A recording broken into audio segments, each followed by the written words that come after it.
En ce jour de commémoration, j'ai voulu vous faire découvrir, ou redécouvrir, un morceau de patrimoine militaire. Les habitants du secteur de Vitrain passent souvent devant ce vestige de la Seconde Guerre mondiale, sans se douter ce que cache vraiment le blocos. Afin d'en apprendre un peu plus, j'ai rencontré Philippe Zimmer. Il est le président de l'association des Bergers des Pierres. Notre slogan, c'est « Apprenons à regarder et à protéger notre patrimoine fortifié ». C'est pour ça que c'est les bergers des pierres. Et il faut dire que le patrimoine fortifié, ici, on a de quoi faire. Et même, on le fait dans toute la France et l'Europe. Quand on est venu, il n'y avait pas de courant, il n'y avait pas de peinture, il y avait des gravats par terre, on ne pouvait même pas rentrer, il y avait un monticule de terre. Et au fur et à mesure, donc en 10 ans, on a commencé à le repeindre, à poncer les plaques, à mettre du courant, panneaux solaires, les portes à l'intérieur, à l'extérieur. C'est aussi avec l'argent des visites qu'on arrive à faire et à maintenir le blocos en état.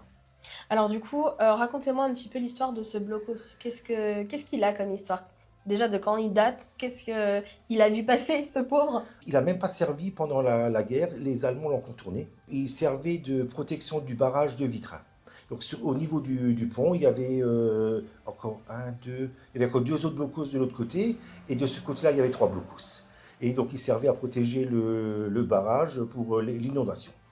D'accord, mais il y avait quand même des hommes qui étaient Alors il y avait présents? des hommes entre 6 et 8 personnes, enfin officiellement, autrement il y en avait peut-être 4 qui venaient. Autrement, ils venaient du camp de Calouse. Les Allemands l'ont contourné pour attaquer le Haut-Poirier, le Welschof et le Fort Cassel. Ah oui, d'accord, donc rien à voir, ils se sont plutôt retournés vers le pays de Bitche. C'est ça, oui. Après la guerre, donc on a eu la chance d'avoir un vestige intact, forcément. Oui, c'est vrai parce qu'en fin de compte, il n'a pas été bombardé, il n'y a pas eu de coups de fusil ni à l'intérieur ni à l'extérieur. Les Allemands et les Américains ne l'ont pas fait exploser, comme souvent ça arrive, Bah oui. malheureusement. Donc, comme il est là, c'est vraiment son état normal. Juste que, voilà, nous, après, on l'a aménagé un peu à notre façon. C'est quand même assez incroyable, on retrouve des objets d'époque. Oui, On voit que vous y avez mis beaucoup de temps pour Oui. retrouver tout ça. Oui. Et je pense que c'est important de les mettre en avant pour garder ce devoir de mémoire Oui.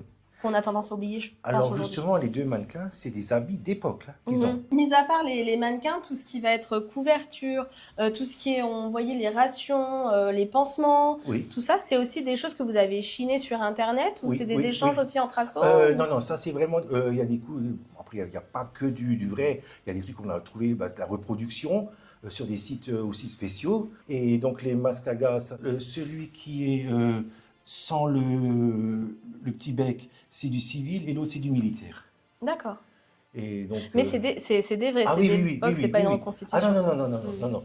La couverture, c'est aussi. Ça c'est une reproduction. Ça, c'est une vraie. D'accord. Et après, le reste. C'est dans un état impeccable, enfin, c'est impressionnant. Le brancard, c'est un brancard militaire allemand de 14-18. Après, il y a du matériel de 14-18 et il y a du 39-45, puisqu'ils ont servi pour les deux. 14-18, il y avait pas, ce blocos-là n'existait pas, Non, on est non, non, d'accord, non, hein. non, Vous non, disiez non. c'est dans les années 30 qu'il a été... 34-36, il a été construit. D'accord.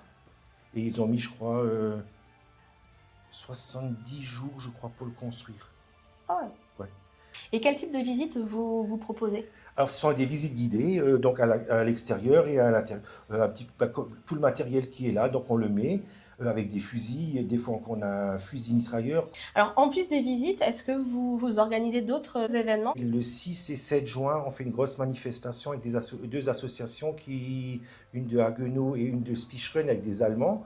Et on va faire donc une reconstitution avec toute pyrotechnique et ça le 6 et 7 juin. Alors, pour les passionnés qui voudraient venir, ou même les habitants du secteur, parce que c'est souvent ceux qui habitent le plus près qui connaissent le Oui, moins. c'est ça, c'est ça. Pour les personnes qui souhaiteraient visiter, qui voudraient avoir ce petit morceau d'histoire locale, comment on fait pour vous trouver et comment on fait pour organiser une visite? Alors, on a un site internet, donc c'est www.bergerdespierres-moselle.fr. On fait tout sur réservation les visites. Et c'est toujours les samedis et dimanches de 14h à 16h, mais que sur réservation. Et pour les nuits insolites, alors, c'est une offre qui n'est pas courante. Oui, c'est vrai que j'ai un jour Très bonne idée. Ouais, ça fait 2-3 ans.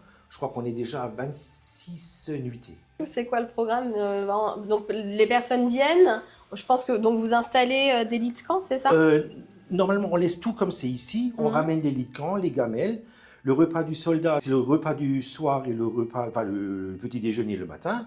Nous, on fournit les gamelles, les couverts, réchauds. Et le repas, donc, c'est le soir, c'est de la soupe de légumes, saucisson, camembert, lentilles et une boule de pain, le petit litron qui va avec.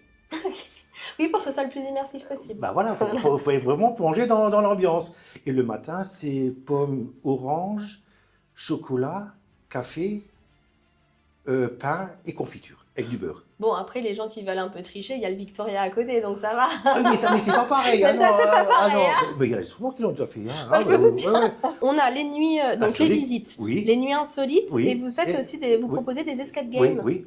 À part septembre ou octobre, je ne sais pas encore. D'accord. Ouais. C'est quelques événements isolés dans l'année Oui, comme ça oui. que vous organisez. Oui. Qu'est-ce qu'ils peuvent retrouver ici? Vous Alors, faites nous, tout seul? Oui, on a créé même le scénario avec le frangin. On a fait même des cartes virtuelles, trucs de vitrain. Alors ça parle un peu de trucs allemands et un petit peu français. C'est le secret du commandant. Vous, est-ce que vous avez un objet dont vous êtes le plus fier? Bah, c'est le blocos, En lui-même. qu'on a réussi à le remettre dans un état, entre guillemets, plus ou moins correct. Voilà, ça c'est notre fierté, oui. Il faut aussi se dire qu'il faut le garder le plus longtemps possible, ces ouvrages, parce que ça se perd, hein, malheureusement. Et puis si on devait tous les refaire, ça serait compliqué, quoi. Retrouvez l'ensemble des informations de l'association sur le site internet bergerdespierres-moselle.fr. Quant à moi, je vous dis à bientôt pour un nouvel épisode de Mirabelle et Bretzel.